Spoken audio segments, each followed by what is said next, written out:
Ladies and gentlemen, there will be an article below in the description section from Axios. Liz Cheney won't fight GOP push to restrict voting. This is a hilarious article by interview on HBO by Jonathan Swan, who is essentially an advocate for the Democratic Party. He's a journalist, but like most journalists, he's an advocate for the Democratic Party, which is absolutely accepted and encouraged in journalism today. Notice that he's not defending Georgia's laws, saying, hey, they promote integrity and they address, from Kemp's perspective, the governor, and from the Republican perspective, issues with integrity. From Trump's viewpoint, his vantage point, and from Giuliani and Republicans and Kemp in Georgia, they think that pandemic-related reforms that were enacted within a short time frame could be utilized in the future when, A, there's no, grandiose health crisis that needs to be addressed, and B, by either party. Okay, obviously Republicans think Democrats will take advantage of these pandemic-related reforms, but simply saying, well, there's no evidence of any widespread misconduct does not address the potential issues in the future pertaining to the integrity of the outcome, which is what Trump and Republicans have addressed. So these laws that Jonathan Swan and Axios in his Liz Cheney interview think are, illogical and irrational and just simply a product of Trump's pressure upon the GOP, these laws address issues that Republican state legislatures believe could be problematic in the future, if not the present. So saying that, well, they weren't a problem last year is not a rebuttal to their argument. It's just simply not a rebuttal. You can find articles from the New York Times, from Slate, talking about the same issues when Republicans 10, 15 years ago were utilizing these types of reforms to their advantage. But see, the best part of this is that, and I talked about this on H.A. Goodman's other channel, so check out H.A. Goodman's other channel. It's a condensed segment of 3 to 4 minutes, kind of talking about what we're talking about here. But let's get that channel to 20,000, 30,000 subs. It's only almost at 16,000.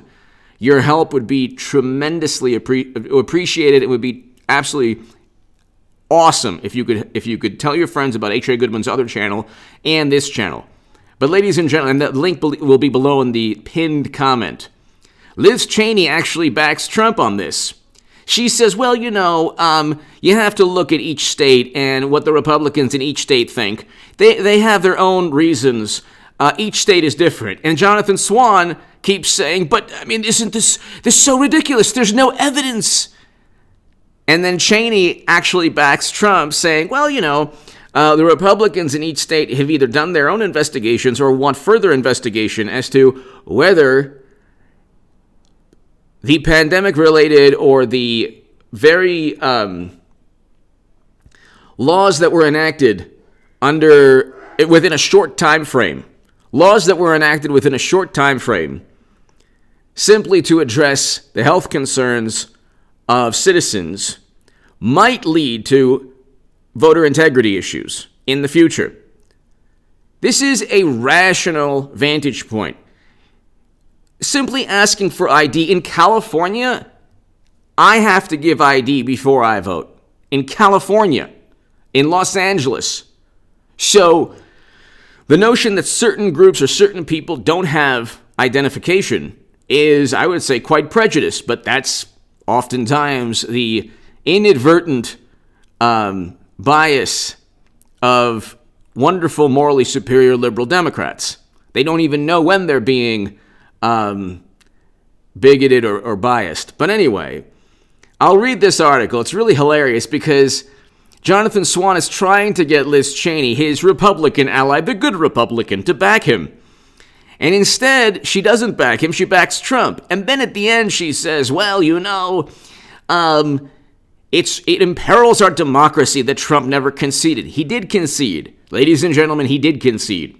He officially conceded on January 7th. He should have conceded a little earlier and pushed for a discussion, debate, discourse, dialogue.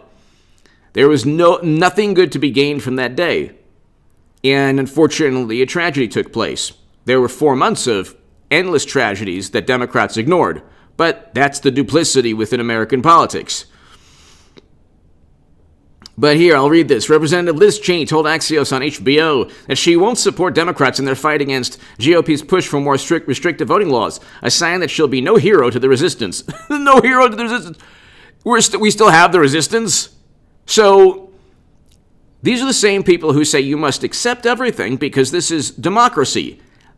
The same people who started a resistance opposing Trump, calling him illegitimate, and an installed Putin puppet from Russia.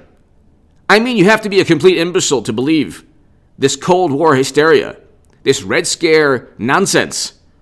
If you were over 40 years old, you learned in middle school and high school that McCarthy-era politics, that type of paranoia is detrimental to the country.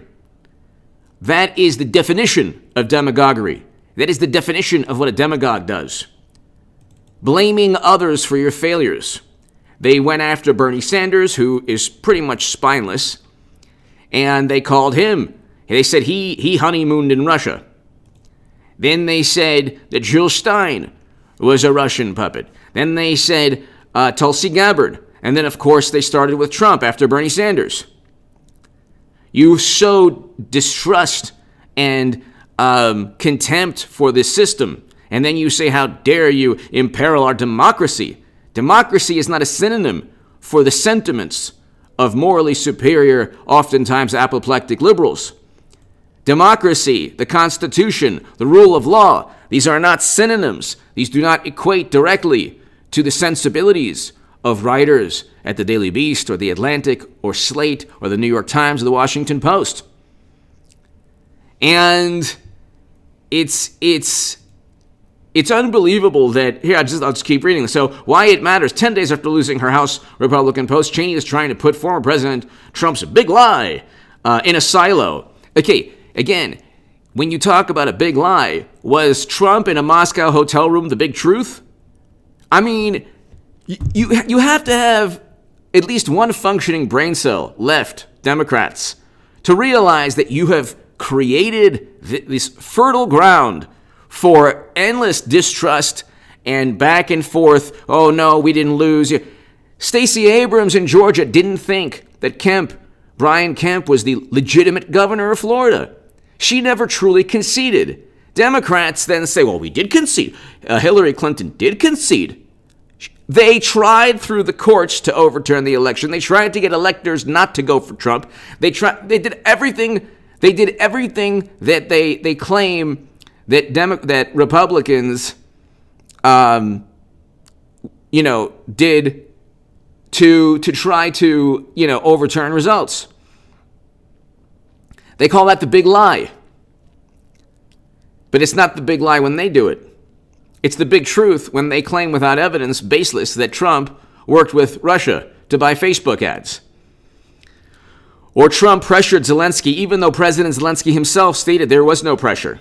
So you'll hear the Ukrainian prosecutor says that Biden's as pure as the driven snow. And then you'll also hear President Zelensky himself said Trump was not pressured. We don't trust him, but we trust the Ukrainian prosecutor. And then there's another prosecutor that backs Giuliani. Democrats trust any appeal to authority that backs their propaganda. They trust any agency or department in government that backs their viewpoint. They distrust any agency or government official that is a Republican or Trump Republican. And they distrust any appeal to authority. So, cyber ninjas in Arizona? Amateurs.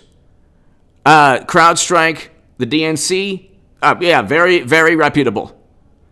Allegations against Kavanaugh, very credible. Allegations against Biden, not so credible. I mean, it's so obvious what's going on, but this is a hilarious fail. They tried to get Liz Cheney to oppose laws that Republicans want, and at the end of the day, Liz Cheney didn't. She kept true to the Republican Party, which is hilarious because the Republican Party is run by Trump. She backed and defended Trump inadvertently. Give me your thoughts below. Thank you.